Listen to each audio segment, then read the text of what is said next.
Daniel Wright had been teaching music at Jefferson High for almost 16 years now. Every fall, the same thing happened. New students would walk through his classroom door with big dreams and old instruments, each one thinking they'd become the next big star. He'd seen it all. Dented saxophones held together with tape. Guitars with missing strings. Drums so beaten up they sounded like cardboard boxes. But nothing quite prepared him for what happened that Tuesday in September. The girl who walked in that afternoon looked nervous. Really nervous. Her name was Claire Thompson, and according to the transfer papers on his desk, she'd just moved to town. She was a senior, which was weird. Who transfers schools in their last year? Daniel didn't ask. He'd learned over the years that kids had their reasons, and most of the time, those reasons were painful.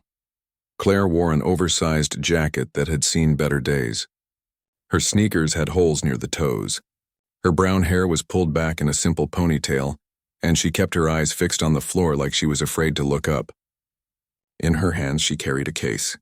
Not just any case, but one that looked like it had survived a war. The leather was warped and cracked. The metal clasps were covered in rust. One corner was held together with silver duct tape, wrapped around and around like someone had tried to keep it from falling apart completely. Daniel had seen a lot of beat-up instrument cases in his career, but this one took the prize. "You must be Claire," he said, trying to sound welcoming. "You're here for the jazz band auditions?"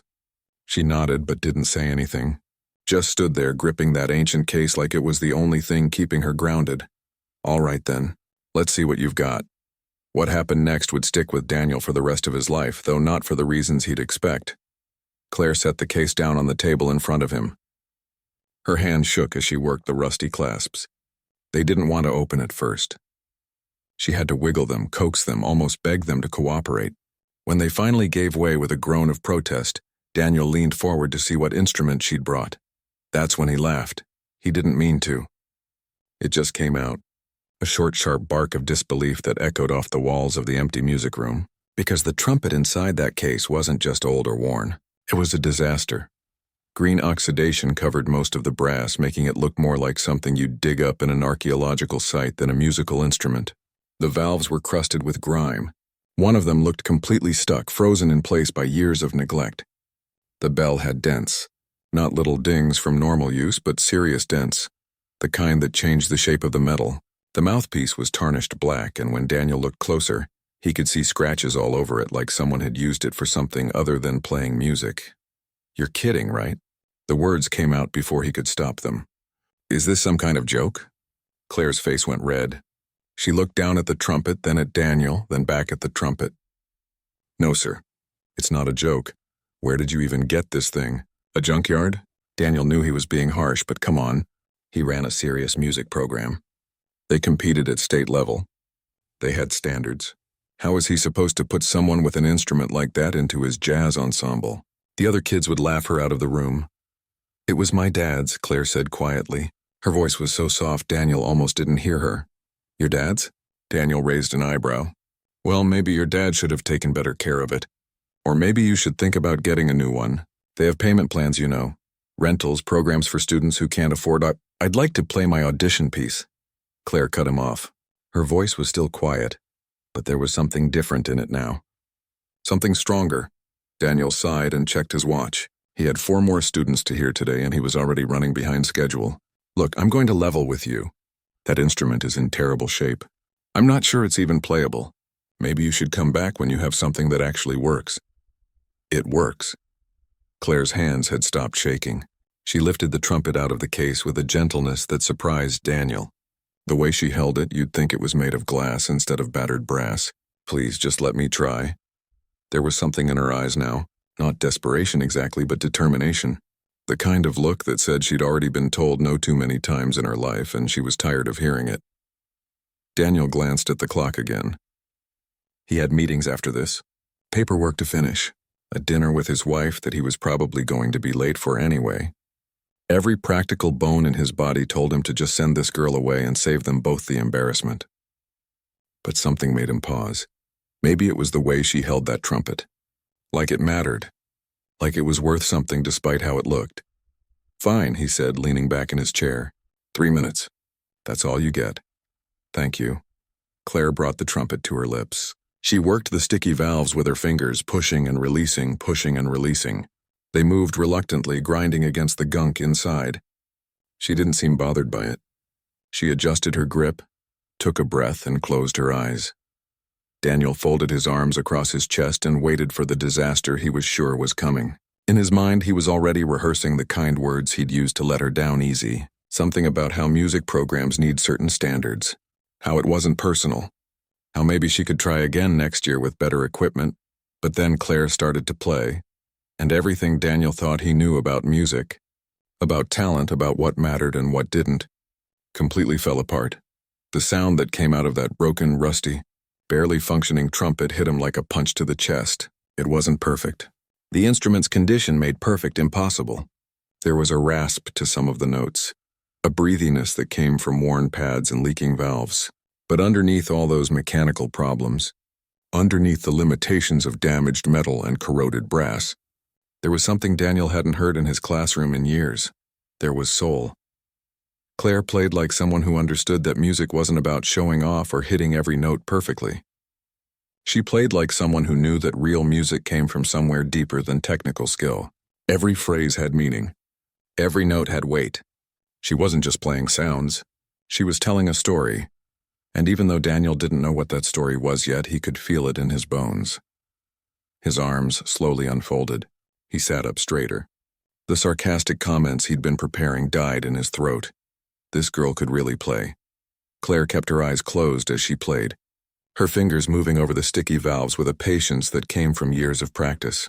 She knew every quirk of this instrument. She knew that the second valve stuck if you didn't press it at just the right angle. She knew that the third valve needed a little extra push. She knew that if you wanted a clean sound, you had to compensate for the air that leaked through the worn pads. But most importantly, she knew this trumpet story. And right now she was playing that story for a man who had laughed at it. The song she'd chosen was an old jazz standard called St. James Infirmary. Her father had loved it. He used to say it was a song about saying goodbye, but also about remembering, about how the people we lose never really leave us as long as we keep their memory alive. Claire had been 12 when he first taught her the melody. Back then, they'd lived in New Orleans in a small apartment near the French Quarter, where music poured out of every doorway. Her father, Robert Thompson, had been a street musician. Not famous, not rich, just a man who loved to play. He'd perform on corners and in parks, his trumpet case open on the ground for tips. Some days were good. Most days weren't. But he always said he was the luckiest man alive because he got to make music for a living. Then the hurricane came. Claire still remembered the water, how fast it rose, how her mother had grabbed her hand and pulled her toward the roof, while her father went back for the trumpet. Her mother had screamed at him to leave it, but he wouldn't. That trumpet was his life, he'd said. Without it, he was nothing. They'd made it out, barely. The three of them and that trumpet evacuated to a shelter in Texas where they slept on cots and ate whatever food the volunteers brought. The trumpet had taken damage from the water. The case had warped. The valves had started to corrode. But her father had worked on it every day, taking it apart, drying each piece, putting it back together with whatever tools he could find. They never went back to New Orleans. There was nothing to go back to. Everything they'd owned was gone, so they'd moved to Colorado, where her father's brother lived. Her uncle had gotten her dad a job at a construction company. It wasn't music, but it paid the bills. Her father would come home every evening with dust in his hair and paint on his clothes, exhausted from 10-hour shifts. But 3 nights a week he'd still go out and play at small clubs and restaurants around town, carrying that battered trumpet like it was made of gold. He taught Claire everything he knew, how to hold the instrument, how to breathe properly, how to make each note mean something instead of just being a sound. He told her that people would judge her by the way she looked, by the things she owned, by whether her equipment was shiny and new. But none of that mattered. The only thing that mattered was whether she could touch someone's heart with her music. 3 months ago, her father had collapsed at a construction site. Lung problems, the doctor said, years of breathing in dust and debris, made worse by damage from the floodwater. He'd spent 2 weeks in the hospital before he died. Claire and her mother had been with him at the end. His last words to Claire were about the trumpet. "Keep it," he'd whispered, his voice barely audible. "Keep playing. Promise me." She'd promised. After the funeral, things fell apart quickly. Her mother couldn't afford their apartment on one income. They'd moved in with her Aunt Rita, who lived an hour away in a different school district. That's why Claire had transferred for her senior year. New town, new school. New everything, except the trumpet. That she'd kept. Her Aunt Rita had tried to get her to throw it away. "It's junk," Rita had said. "Your father should have replaced that thing years ago. You can't go to auditions with an instrument that looks like that. What will people think?" Claire had almost given up. Almost stayed home today. Almost let the trumpet sit in her closet forever. A memory too painful to touch. But then she'd remembered her father's words. "Keep playing. Promise me."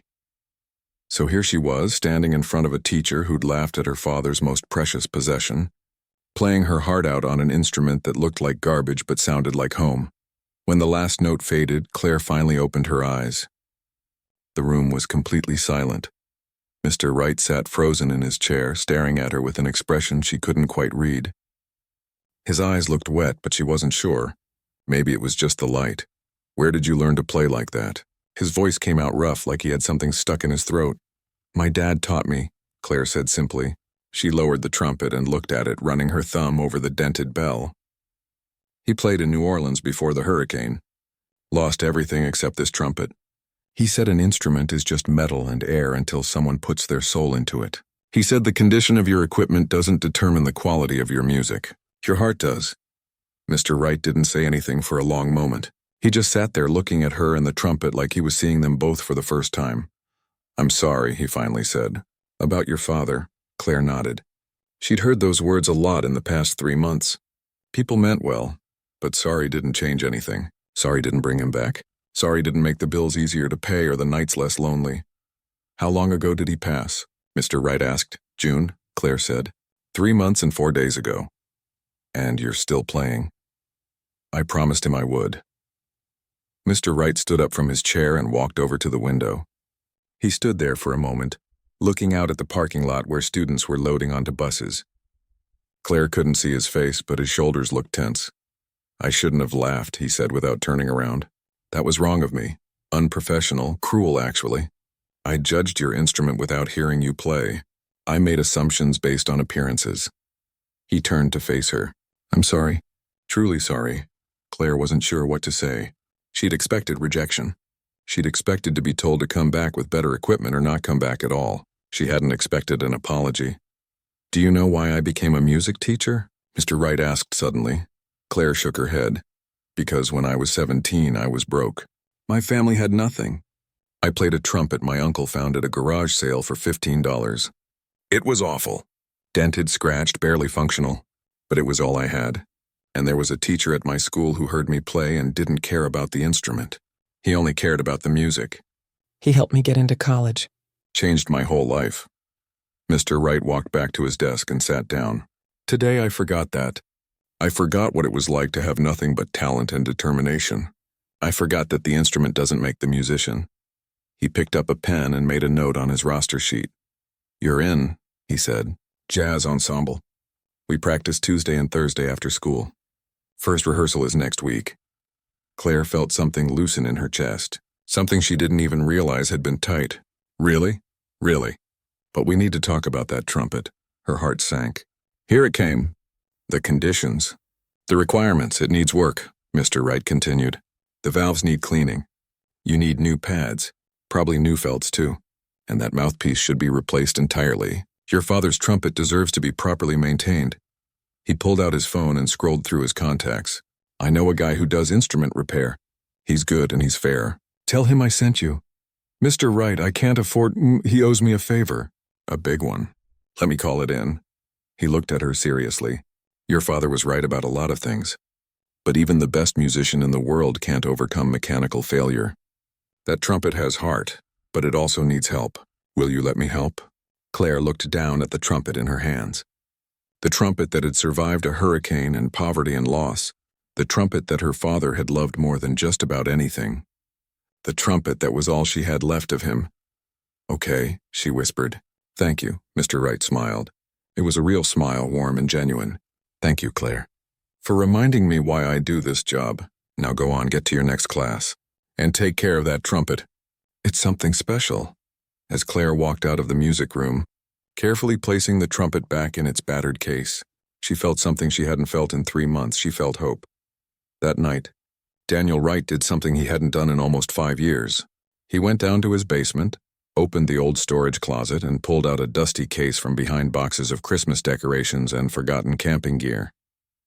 The case was covered in stickers from places he'd been decades ago. Jazz clubs in Chicago, music festivals in New York, a summer program in New Orleans back when he was 22 and thought he'd change the world with his trumpet. Inside the case was his first trumpet. Not the professional horn he'd bought when he got his teaching job. Not the expensive model he used for the occasional wedding gig or community orchestra performance. This was the trumpet he'd learned on. The one his uncle had found at an estate sale for $20. The one that had gotten him through high school and into music school on a full scholarship. He lifted it out carefully. It wasn't as bad as Claire's, but it had its share of battle scars. Scratches on the bell, worn spots where his fingers had gripped it thousands of times, a small dent near the first valve that he'd gotten when he dropped it rushing to catch a bus his sophomore year. Daniel assembled the trumpet and brought it to his lips. The first few notes came out rusty. He hadn't played this horn in years, and it showed. But as he worked through some scales, muscle memory took over. His fingers found their positions. His breathing settled into the old rhythm. He started playing St. James Infirmary, the same song Claire had played that afternoon. As the melody filled his basement, memories came flooding back. Memories he'd buried under years of staff meetings and budget reports and standardized testing. Memories of why he'd fallen in love with music in the first place. He remembered being 17, scared and hungry, practicing in the school's music room because his apartment was too small and the walls too thin. He remembered Mr. Patterson, his high school band director, staying late 3 nights a week to work with him. Not because he had to. Not because he was paid extra. But because he believed Daniel had something worth nurturing.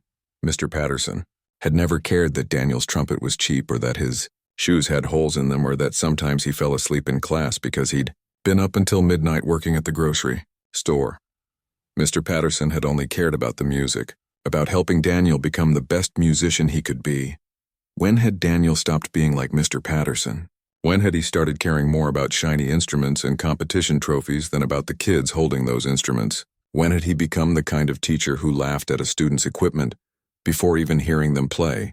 He set the trumpet down and pulled out his phone. He scrolled through his contacts until he found the name he was looking for. Tommy Briggs. They'd gone to music school together back in the day. Tommy had dropped out junior year to open an instrument repair shop, and everyone had told him he was crazy. But Tommy was still fixing instruments 30 years later, and he was the best in the state. Daniel sent him a text. "Hey man, I need a favor." "Big one." The reply came back in less than a minute. "Let me guess. You finally broke that fancy horn of yours?" "Not me, a student. She's got her dad's old trumpet. Survived Hurricane Katrina. Dad passed away a few months ago. It's the only thing she has left of him. Needs a complete overhaul. Cleaning, new pads, valve work, the whole deal." 3 dots appeared. Disappeared, appeared again. "How old is the kid?" "Senior in high school. Just transferred here, no money. But Tommy, she can really play. Best natural talent I've heard in 15 years of teaching. Bring it by tomorrow. I'll take a look. She can't pay." "Did I ask if she could pay?" "Bring it by tomorrow, Daniel. I'll figure something out." Daniel smiled at his phone. This was why he and Tommy had been friends for 30 years. The next morning, Daniel got to school early. He found Claire in one of the practice rooms, just like he'd expected. She was sitting alone with her trumpet, working the valves over and over, trying to loosen them up. She looked tired, like maybe she hadn't slept much. "Morning," Daniel said from the doorway. Claire jumped, nearly dropping the trumpet. "Mr. Wright, I'm sorry, I know school hasn't started yet, but the door was open and I just wanted to practice." "It's fine," Daniel said, holding up a hand. "Actually, I came looking for you. I called my friend last night. The repair guy I mentioned. He said he can see your trumpet today if you can get it to his shop." "Today?" Claire's eyes widened. "But I don't have—" "I know. He's doing it as a favor. To me and to you. He won't charge for the labor and he'll get the parts at cost. Whatever it ends up being, we'll figure out a payment plan. A few dollars a week. Whatever works." Claire looked down at the trumpet in her hands. "Why are you doing this?" It was a fair question. Daniel thought about how to answer it. He could give her some professional response about supporting his students or building a quality music program. But that wouldn't be the truth. Not the whole truth anyway. When I was your age, I had a teacher who believed in me when nobody else did, Daniel said, stepping into the practice room. I grew up poor. Really poor. My single mom worked 2 jobs just to keep us fed. I wore the same 3 shirts to school all year. My trumpet was garbage. Bought at an estate sale from someone's dead uncle. But I could play. And my teacher, Mr. Patterson, he saw past all the other stuff. He stayed late to give me extra lessons. He wrote recommendation letters for scholarships. He drove me to auditions in his own car because we didn't have one. Daniel sat down on the piano bench. Without him, I never would have gone to college. Never would have become a teacher. Never would have had the life I have now. And yesterday, when you walked in with that trumpet and I laughed, I realized I'd become the opposite of Mr. Patterson. I'd become the kind of teacher who judges kids by what they have instead of who they are. That's not who I want to be.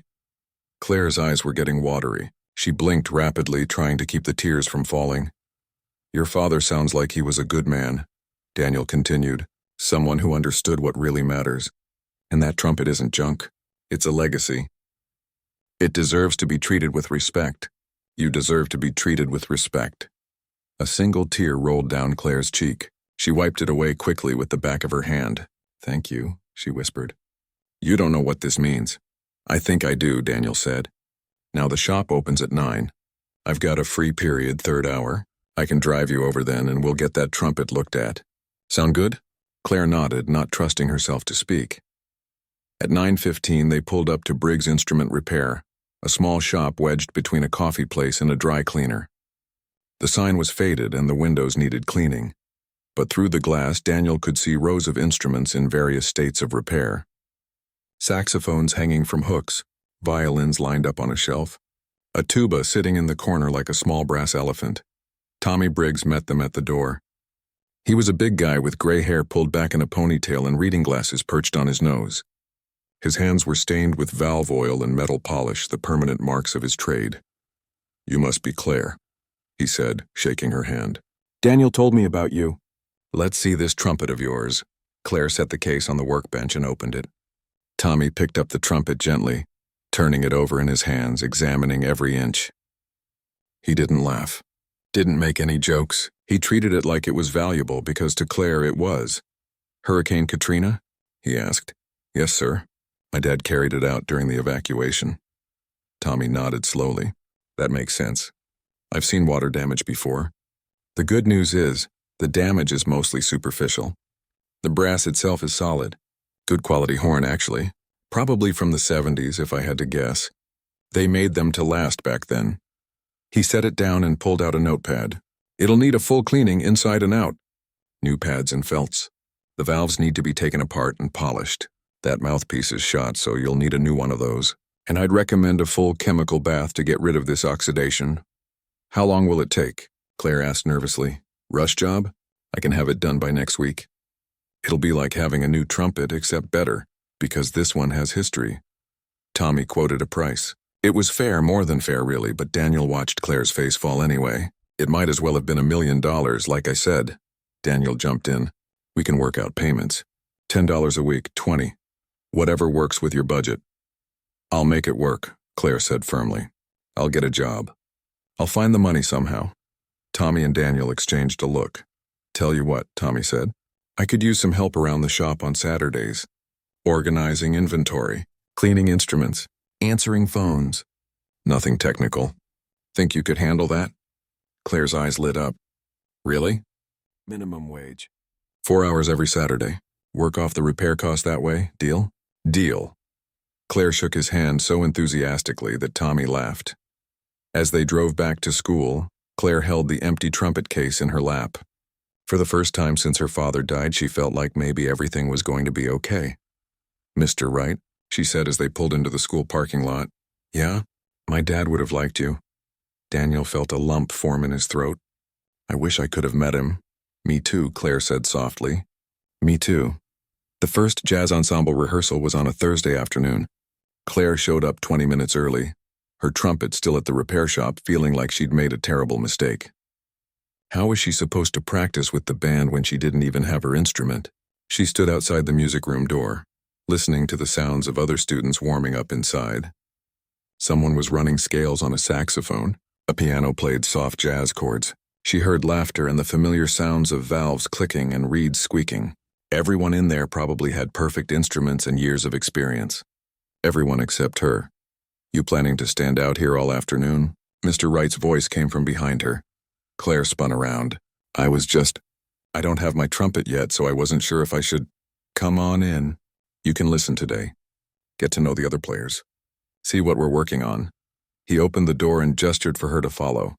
The music room was bigger than she expected. Chairs were arranged in a semicircle, with a conductor's stand at the front.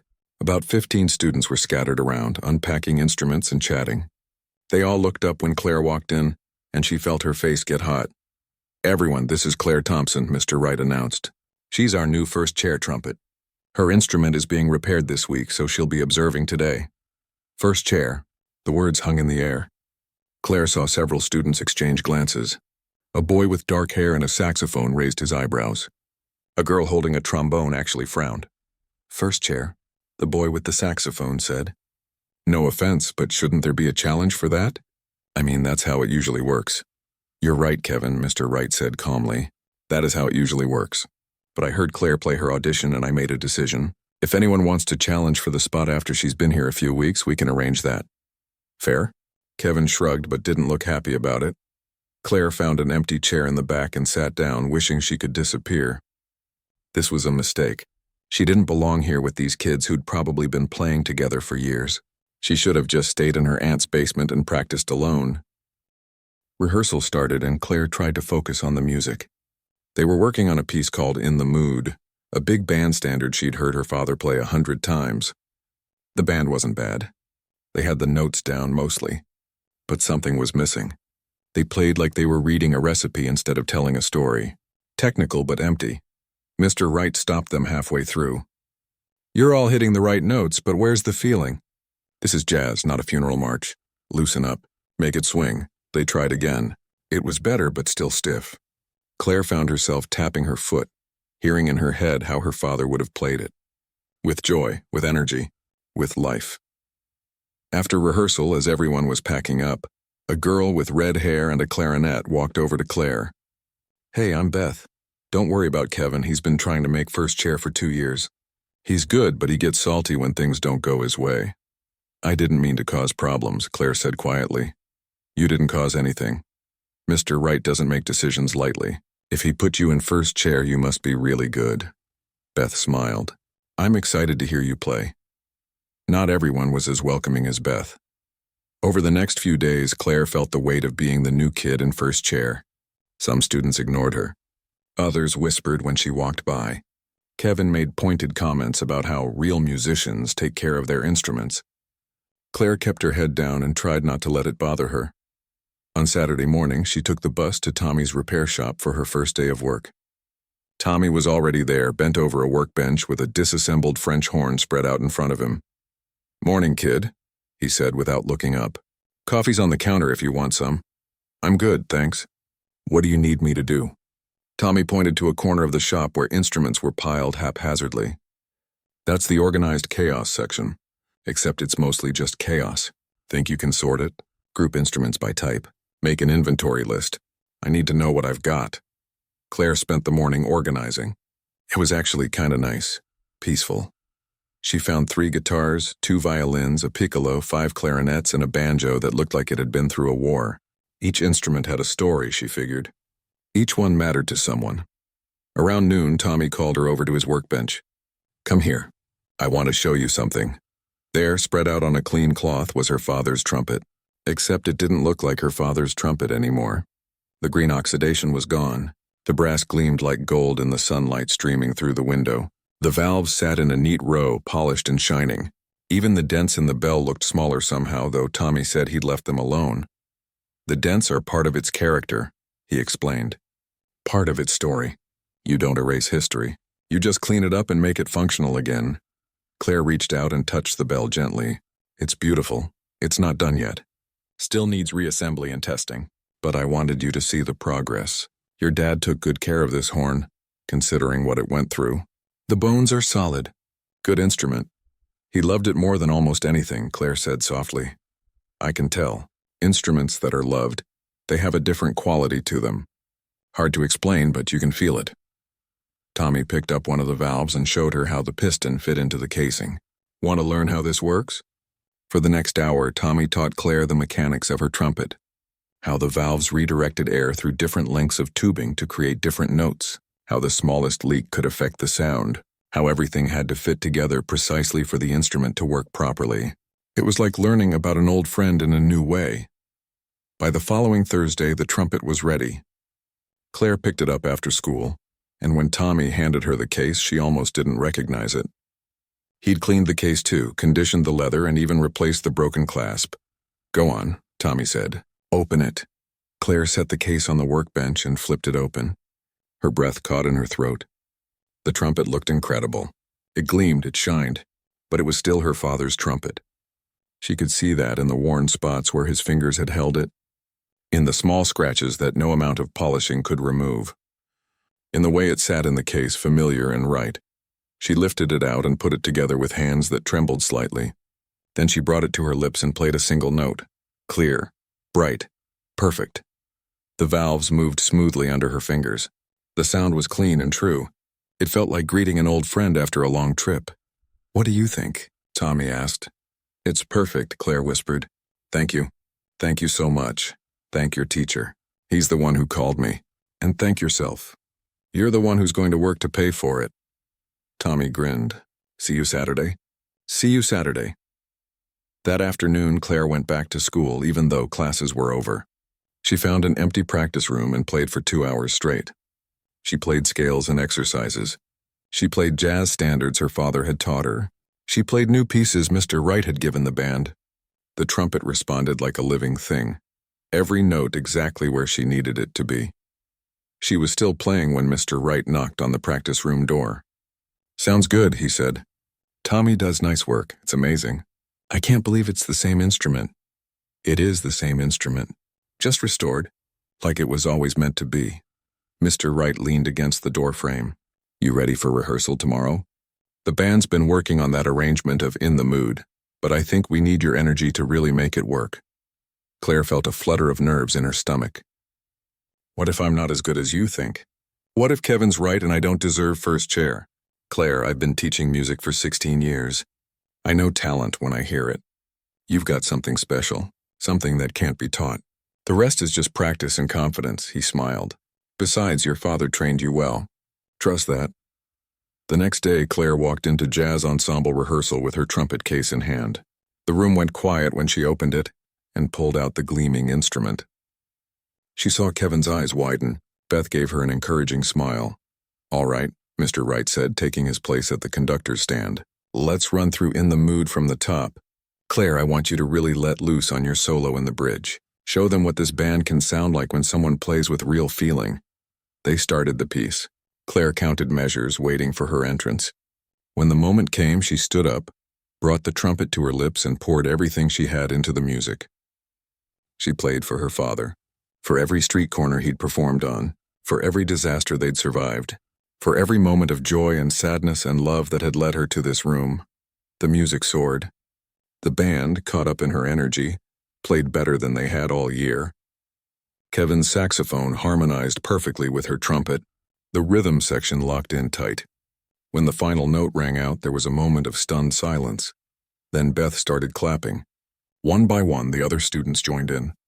Even Kevin was nodding, a grudging respect in his eyes. Mr. Wright just smiled. Now that, he said, is jazz. 3 months passed faster than Claire expected. Fall turned to winter, and the jazz ensemble practiced twice a week, every week. Claire showed up early and stayed late, working on her parts until they were perfect. The other students slowly warmed up to her. Even Kevin eventually admitted she was good, though he still challenged her to friendly competitions during warm-ups. But the real change happened to the band itself. With Claire in first chair, something shifted. The students started playing with more feeling, more energy. They stopped treating rehearsal like homework and started treating it like what it was supposed to be. Fun. Mr. Wright noticed the difference too. He smiled more during rehearsals. laughed at mistakes instead of getting frustrated. He'd remembered why he loved teaching in the first place. In late November, Mr. Wright made an announcement that changed everything. All right, everyone, listen up. I just got confirmation. We've been accepted to play at the State Jazz Festival in February. It's a big deal. Schools from all over Colorado will be there, college recruiters, professional musicians. This is our chance to show what we can do. The room erupted in excited chatter. Claire felt her stomach flip. A state festival. In front of college recruiters. This was huge. Here's the thing, Mr. Wright continued. We need to prepare something special. Not just the standard pieces we've been playing. I want to do something that represents this band. Something that shows who we are. Like what? Beth asked. Mr. Wright looked directly at Claire. I was thinking we could do an original arrangement. Claire, would you be willing to write something? Maybe something that combines the New Orleans brass band style your father played with more modern jazz elements? Every eye in the room turned to Claire. She felt her face get hot. I've never written anything for a full band before. Just small stuff for myself. That's okay. I'll help you. We all will. But I think you've got something to say musically, something worth sharing. What do you think? Claire thought about her father, about the way he'd mixed traditional jazz with blues and funk and whatever else he was feeling that day. He'd always said music shouldn't be stuck in one box. It should flow and change and surprise people. Okay, she said quietly. I'll try. Writing the arrangement was harder than Claire expected. She spent hours in the practice rooms after school, playing ideas on her trumpet and writing them down. Some days the music flowed easily. Other days she'd sit there for an hour and come up with nothing worth keeping. Mr. Wright helped her figure out how to arrange parts for different instruments, how to give everyone a moment to shine, how to build dynamics so the piece had shape and movement. Beth helped with the clarinet parts. Kevin, surprisingly, offered suggestions for the saxophone section. Even Tommy got involved, letting Claire use his shop's back room to work when she needed quiet. By January, the arrangement was finished. Claire called it Carried Forward. It started with a slow, mournful melody that echoed the old New Orleans funeral marches her father had loved. Then gradually it transformed. The tempo picked up. The harmonies got brighter. It became a celebration, a reminder that grief and joy weren't opposites but two parts of the same human experience. The band learned it section by section. It was challenging, especially the middle part where everyone had to come together in perfect sync. They rehearsed it until their lips were sore and their fingers ached. But slowly, piece by piece, it came together. The night before the festival, Claire couldn't sleep. She lay in bed at her aunt's house, staring at the ceiling, her trumpet case on the floor beside her. What if they messed up? What if her arrangement wasn't good enough? What if she forgot her part? Her phone buzzed. A text from Mr. Wright. Stop worrying. You've got this. Your dad would be proud. She smiled in the darkness. He was right. Win or lose, she'd done something her father had always encouraged her to do. She'd taken a risk. She'd created something new. She'd kept playing. The State Jazz Festival was held in a huge auditorium at the university. Backstage, Claire could hear other bands warming up, each one sounding impossibly good. Her hands were shaking as she assembled her trumpet. Around her, the rest of the band looked just as nervous. All right, team, bring it in, Mr. Wright said, gathering them in a circle. I'm not going to give you some big inspirational speech. You've worked hard. You know your parts. Just go out there and play like you do in rehearsal. Play with feeling. Play with joy. Show them what makes this band special. They walked onto the stage and Claire's heart hammered in her chest. The auditorium was packed. Hundreds of people in the seats. Judges sitting in the front row with clipboards. This was it. The first piece went well. A standard jazz number they'd been playing all year. It was safe, clean, familiar. The audience clapped politely when they finished. Then it was time for Carried Forward, Claire's original arrangement. The piece she'd written in practice rooms and on scraps of paper. The piece that carried her father's memory in every note. Mr. Wright raised his baton. The room went silent. He gave the downbeat and the music began. The opening was soft, almost fragile. Just Claire's trumpet playing that mournful melody alone. She closed her eyes and thought of her father, of his calloused hands showing her how to hold the instrument, of his voice teaching her to breathe from her diaphragm, of the way he'd smile when she finally got a difficult passage right. The rest of the band joined in, layer by layer. trombones adding depth, saxophones weaving harmonies, the rhythm section building a foundation. The music grew, expanded, evolved. The funeral march transformed into something else, something that acknowledged pain but refused to live in it, something that said, yes, I've lost, but I'm still here. I'm still playing. I'm carrying forward. Claire's solo came in the bridge. This was the moment that mattered. She opened her eyes, stood up, and played with everything she had. She played for her father, for Mr. Wright, for Tommy, for every person who'd helped her when she needed it most. For herself, the trumpet sang. The notes soared through the auditorium, clear and true and full of emotion. She heard her father's voice in her head. Make them feel something, baby girl. That's all that matters. The band came back in for the final section, all playing together now in perfect unity. The music built to a powerful climax, then settled into a gentle, hopeful ending. When the last note faded away, Claire lowered her trumpet and opened her eyes. The auditorium was silent for a heartbeat. Then the applause started. Not polite festival clapping, but real applause. People were standing up. The judges were nodding. Some people in the audience had tears on their faces. Claire looked at Mr. Wright. He was crying openly now, not even trying to hide it. He mouthed 2 words. Thank you. Backstage after their performance, the band was buzzing with energy. They'd done it. Really done it. Whatever happened with the scores and rankings didn't matter. They'd played something real and people had felt it. A woman in a business suit approached them. Excuse me, I'm looking for Claire Thompson. Claire stepped forward nervously. That's me.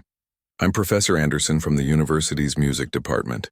That arrangement you wrote and carried forward was extraordinary. Have you thought about where you're applying for college? Claire blinked. Honestly, I hadn't really thought I could afford college. There are scholarships, programs, and based on what I just heard, I think you'd be an excellent candidate. Professor Anderson handed her a business card. Please reach out. I'd love to talk more about your future in music. As the professor walked away, Beth squealed and hugged Claire. Did that just happen? Did a college professor just recruit you? I think so, Claire said, staring at the business card in disbelief. That evening, after the awards ceremony where they'd placed second overall and won Best Original Composition, Claire sat alone in the empty auditorium. Most of the other schools had already left. The cleaning crew was picking up programs and water bottles from the seats. She pulled out her trumpet and played St. James Infirmary one more time. The same song she'd played for her audition, the same song her father had taught her when she was 12. But this time it felt different. Not sad exactly. More like a conversation with someone she loved who was far away. I kept my promise, Dad, she whispered when she finished. I kept playing. She imagined she could hear his voice, proud and warm. I know you did, baby girl. I always knew you would. Mr. Wright found her there a few minutes later. He sat down in the seat next to her without saying anything. They sat in comfortable silence for a moment. You know what the best part of today was? Daniel finally said. It wasn't the trophy or the score or even that professor's offer, though those are all wonderful. The best part was watching you stand up there and share your gift with the world. That's what your father wanted for you, to keep playing, to keep creating, to keep moving forward. I couldn't have done it without you, Claire said. If you hadn't given me a chance that day, you gave yourself a chance the moment you walked through my door with that rusty trumpet. I just stopped being an idiot long enough to listen. They both laughed. So what happens now? Claire asked. Now? Now you keep playing. You apply to schools. You work with Tommy on Saturdays. You help me teach these kids that music isn't about having perfect equipment or perfect technique. It's about having something real to say and the courage to say it. Mr. Wright stood up and offered her his hand. Sound like a plan? Claire took his hand and stood up. She looked down at her trumpet, gleaming and beautiful and full of history. Her father's trumpet. Her trumpet now, yeah, she said, smiling. Sounds like a plan. Outside, snow was starting to fall, soft and quiet. Claire walked to the bus stop with her trumpet case in hand, ready for whatever came next. She'd lost her father, but she'd found her voice. She'd been laughed at, but she'd played a melody they'd never forget, and most importantly, she'd kept her promise. She'd kept playing, that was all that mattered.